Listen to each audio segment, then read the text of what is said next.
अखिलेश्वर अकारण करुणा मरुणालय भक्तवांछा कल्पतरु अखिल ब्रह्मांड नायक जगदाधार जगत नियंता नंदनंदन यशोदानंदन श्री बाल कृष्णलाल की यह वांगमयी प्रतिमूर्त श्रीमद्भागवत महापुराण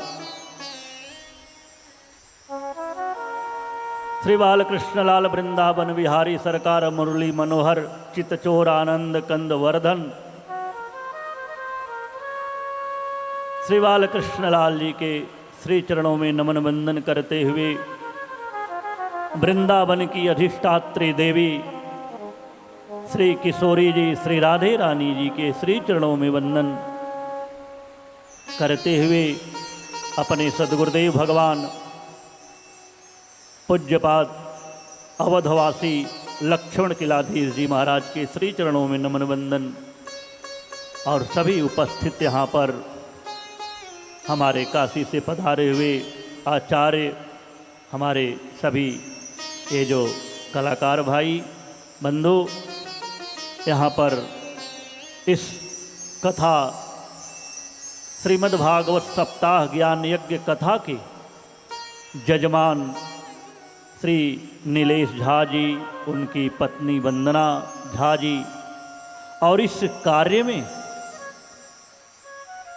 प्रेरणा देने वाले इस कार्य को हमारे अरुण तिवारी जी प्रमोद जी जो नीलेश जी कह रहे थे कि ये दोनों लोगों का और हमारे धनंजय जी का ये प्रेरणा स्रोत हैं यह श्रीमद् भागवत कथा का आयोजन कराने के लिए और ऐसे मधुर ऐसे सुंदर भगवान की दिव्य मंगलमयी कथा में हमारे विधायक आदरणीय श्री पीसी सिंह जी उपस्थित हैं और यह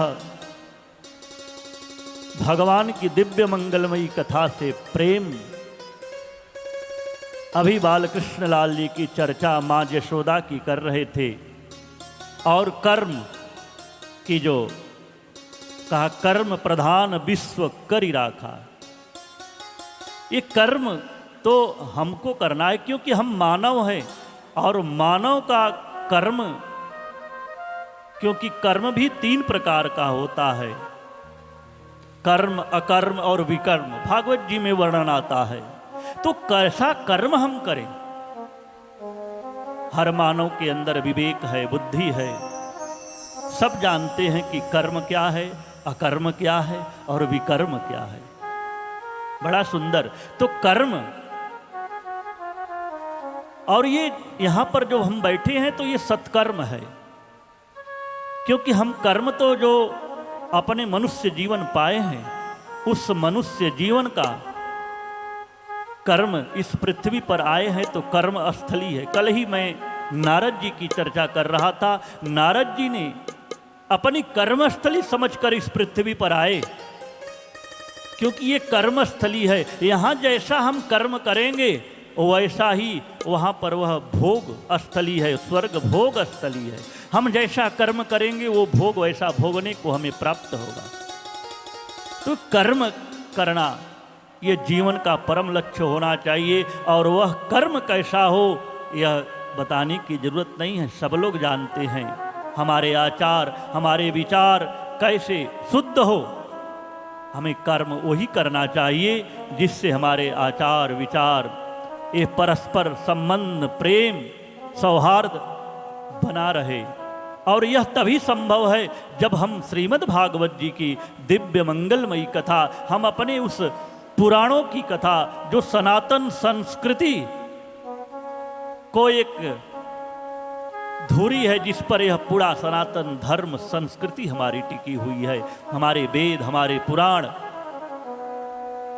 रामचरितमानस की चर्चा आपने किया कि कितना सुंदर राम की मर्यादा रामचरितमानस राम की मर्यादा इसीलिए कहा जाता है मर्यादा पुरुषोत्तम प्रभु श्री राम कितना सुंदर उन्होंने मर्यादा का, मानव जीवन को कैसा जीवन जीना चाहिए ये रामचरितमानस सिखाती है। और ये जीवन में जीते हुए फिर कैसे उस परम धाम को प्राप्त होना चाहिए, परम धाम कैसे मिले, ये भागवत कथा सिखाती है।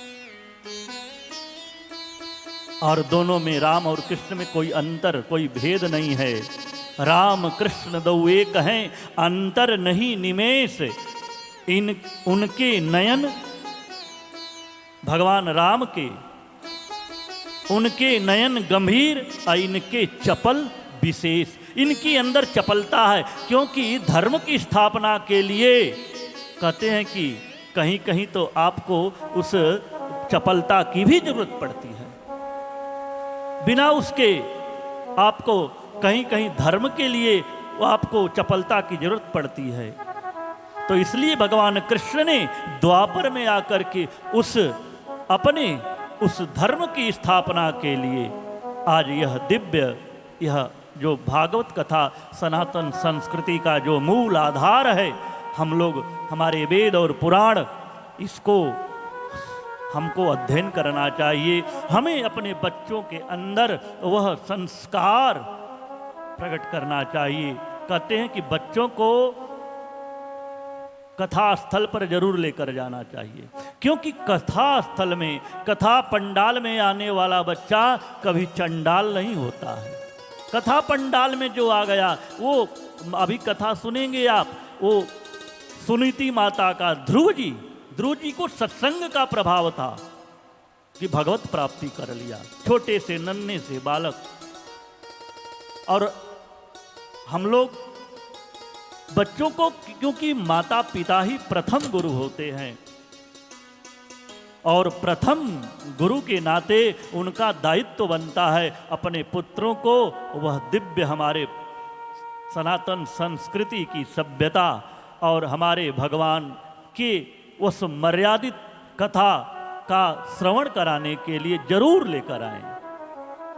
क्योंकि हम अपने बच्चों को कहते हैं अभी उम्र नहीं है, जबकि ये गलत है। आप कथा सुनेंगे ध्रुव जी की उम्र कितनी थी। इसलिए हमें जो सत्य होता है छुपा दिया जाता है। एक कवि ने बड़ा सुंदर कहा है कि सत्य को छुपाया गया, झूठ को बतलाया गया। जब बच्चा छोटा होता है तो सत्य को छुपाया गया, झूठ को बतलाया गया। हमसे बताया गया क्या क्या सत्य है। तो बचपन में बताया गया धरा और धाम सत्य है, जवानी में बताया गया अर्थ और काम सत्य है, और बुढ़ापे में चंद्र और सूर्य सत्य हैं, और इस पिजड़े का पंछी इस पिजड़े को छोड़ चला तो अंत में बताया गया कि राम नाम सत्य है। अब किसको सुना रहे हैं? जो था उसमें वो तो चला गया, ये तो शरीर है। और शरीर की 3 गति होती है, जला दो तो राख हो जाएगी, गाड़ दो तो कीड़े खा जाएंगे। यही इसकी शरीर का ये गति है। तो हमें अपने सनातन संस्कृति को जागृत रखने के लिए हमें अपने बच्चों को संस्कार देना होगा, और हमें अपने इस वेद पुराणों से उन्हें जोड़ना होगा, कथाओं में लाना होगा। तभी उनके अंदर यह मर्यादा, जैसे प्रभु राम कितने मर्यादा, मातु पिता गुरु नावहि माता, प्रात काल उठ के रघुनाथा। यह संस्कार गुरुजनों को और हमारे संतों से प्राप्त होती है। तो इस कथा को आगे बढ़ाने से पहले दिव्य मंगलमयी भगवान की वह नाम भजन कर लिया जाए, और बड़े भाव और प्रेम के साथ।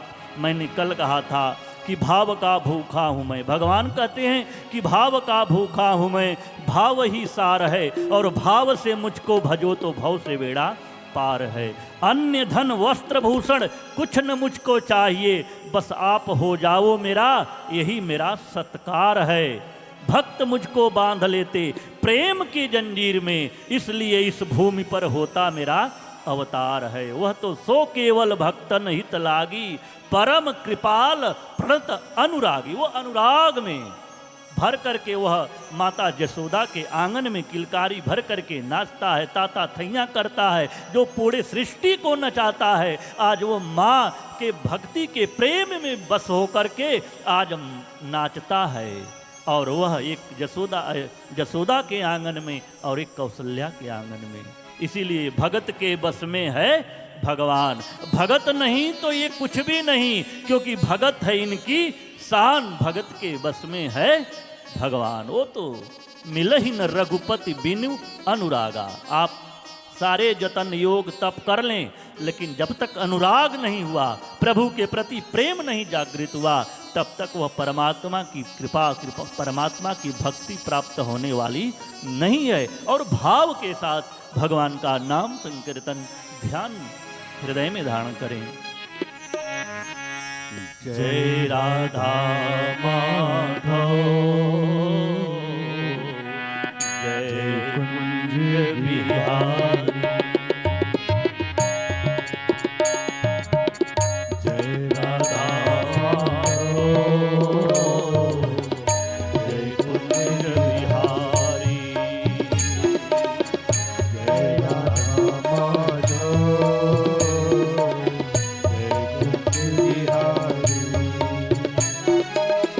जय गोपी जन वल्लभ।